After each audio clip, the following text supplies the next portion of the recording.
சிலரின் வாழ்க்கையில் இருக்கும் ஒவ்வொரு விஷயத்திற்கும் ஒரு ஆழமான அர்த்தம் இருக்கும். அப்படிப்பட்ட மகான் தான் சீரடி சாய்பாபா. அவர் அணிந்த ஆடை கூட ஒரு பெரிய ஆன்மீக பாடத்தை சொல்கிறது. ஏன் சாய்பாபா எப்போதும் வெள்ளை நிற கப்னி ஆடை அணிந்தார்? ஏன் எளிமையாக வாழ்ந்தார்? அதன் பின்னால் இருக்கும் ரகசியம் என்ன? இன்று இந்த வீடியோவை ஆழமாக பார்க்க போகிறோம். இந்த வீடியோவை முழுமையாக பாருங்கள், ஏனெனில் இந்த வீடியோ உங்களுக்காகவே. சாய்பாபா ஒருபோதும் ஆடம்பர உடைகள் அணியவில்லை. பணக்காரர்கள் பலர் புதிய ஆடைகள் கொண்டு வந்தாலும் அவர் அமைதியாக சிரித்து மறுத்து விடுவார். சாய்பாபா சொல்ல வந்த முக்கியமான விஷயம், மனிதன் வெளியில் எப்படி இருக்கிறான் என்பது முக்கியமல்ல, உள்ளே எப்படி இருக்கிறான் என்பதுதான் முக்கியம். சில நேரங்களில் சாய்பாபா அணிந்திருந்த ஆடை கிழிந்திருக்கும்.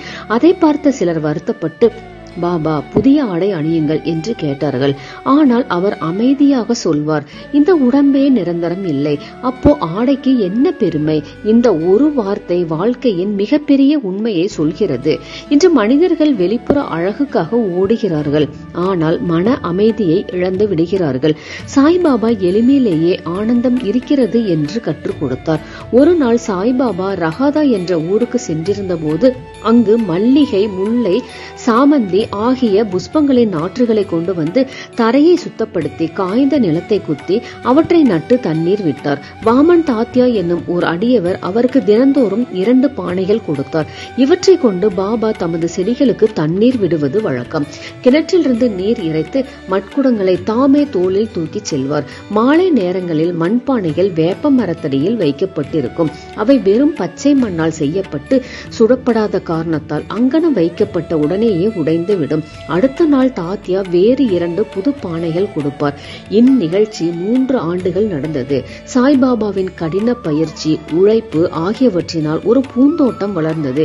இந்த நிலத்தில் தற்போது பாபாவின் சமாதி மந்திர் என்னும் ஒரு பெரிய மாளிகை இருக்கிறது. இது தற்போது பல பக்தர்களால் அடிக்கடி விஜயம் செய்யப்பட்டு வணங்கப்படுகிறது. என் அன்பு சொந்தங்களே, சாய்பாபா நமக்கு சொல்லும் பாடம், எளிமையாக வாழுங்கள், அகம்பாகம் வேண்டாம். பணம் வந்தாலும் மனித தன்மையை மறக்காதீர்கள். மனதை தூய்மையாக வைத்துக் கொள்ளுங்கள். அனைவரையும் சமமாக பாருங்கள். நம்பிக்கையை விட வேண்டாம். சாய்பாபா நம் வேண்டுதல்கள் அனைத்தையும் நிறைவேற்றுவார்.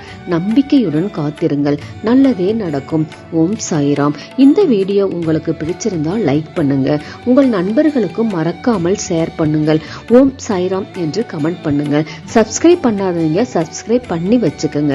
அடுத்தடுத்து நான் போடுற சாய்பாபாவின் அனைத்து வீடியோக்களும் உங்களுக்கு வரும். மற்றும் ஒரு உண்மை சம்பவத்துடன் சந்திக்கலாம். நல்லதே நடக்கும். ஓம் சாய்ராம்.